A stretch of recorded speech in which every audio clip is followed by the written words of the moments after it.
বিষয়টি খুবই both way স্পর্শকাতর। যারা গুম হয়েছে তাদের ফ্যামিলির আহাজারি, যে অন্যায়ভাবে গুম করা হয়েছে, এটা ইতিহাসের নির্মমতম ঘটনা।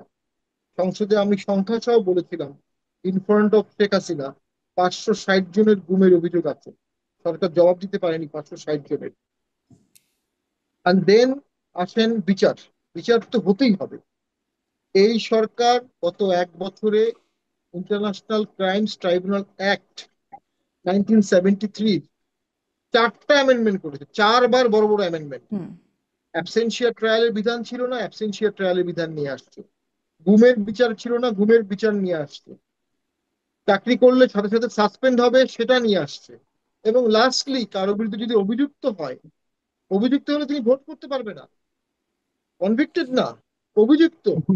আমাদের সংবিধান বলছে প্রেজাম্পশন অফ ইনোসেন্স, যতক্ষণ পর্যন্ত কনভিক্টেড হবেন না, প্রেজাম্পশন সারা পৃথিবীতে এটা আছে। আর এখানে বলা হলো আপনি চার্জশিট দিয়ে দিলেই, চার্জশিট দিচ্ছে কে? প্রসিকিউশন। প্রসিকিউশন কে? এক্সিকিউটিভ। এক্সিকিউটিভ কে? সরকার। মানে সরকার যাদেরকে তাদেরকে চাবে ভোটে রাখবো না, তাদেরকে যুদ্ধাপরাধী ট্রাইব্যুনাল অভিযোগে অভিযুক্ত করে দিবে, তারা আর ভোট করতে পারবে না। কনভিক্টেড হলেও এটা যুক্তিযুক্ত হতো। এই 4টি অ্যামেন্ডমেন্ট করা হয়েছে শুধুমাত্র এই ট্রায়াল গুলোকে অ্যাকিউজডের বিরুদ্ধে নিয়ে যাওয়ার জন্য, অ্যাকিউজডের পক্ষে না। সেখানে একটা প্রশ্নবোধক চিহ্ন আসবে, সেনা সদস্যদেরকে যদি বিচার করা হয়, এটা কোর্ট মার্শালে করাই স্বতঃসিদ্ধ বিধান। আর্টিকেল 102-তে বলা আছে, যদি কোনো কোর্ট মার্শাল কোনো রায় দেয়, সেই রায়ের বিরুদ্ধে রিট করা যাবে না। জিয়ার হত্যার বিচারে 13 জন বা 11 জন সেনা সদস্যের ফাঁসি হয়েছিল। হুম। তাদের মধ্যে একজন ছিলেন কর্নেল জামিল, তার ওয়াইফ প্রেগন্যান্ট ছিল। এই গ্রাউন্ডে অ্যাপিলেট ডিভিশনে ওই রায়ের বিরুদ্ধে ডক্টর কামাল হোসেন মুভ করেছিলেন। তখন বলা হয়েছিল এটা আর্মির আভ্যন্তরীণ বিচারের বিষয়, মার্শাল ল ট্রাইব্যুনাল, আমরা এটা নাক গলাতে পারবো না। হুম, কিন্তু এই অপরাধটা তো হয়েছে এখন সিভিলিয়ানদের সাথে, অতএব সিভিলিয়ান কোর্টে কেন হবে না? না, সিভিলিয়ানদের সাথে হয়েছে এটা ইস্যু না, ইস্যু হচ্ছে গুমের অপরাধটা।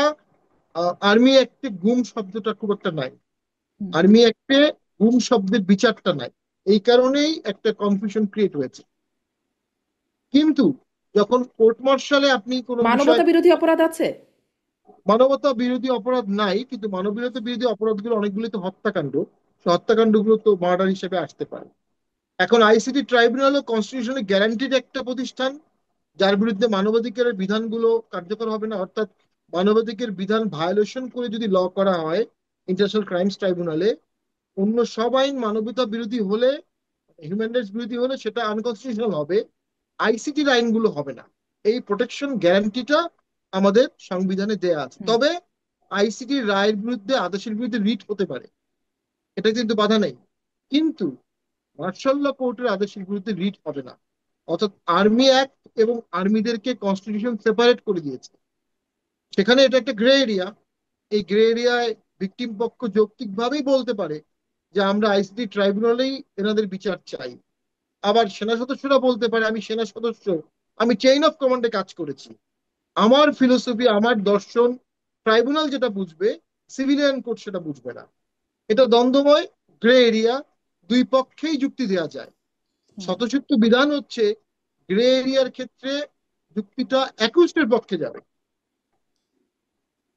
এবং সামনে যদি ফেব্রুয়ারিতে ভোট হয়, ঠিক এই মোমেন্টে এই বিচারটা পলিটিক্যালি কতটা কারেক্ট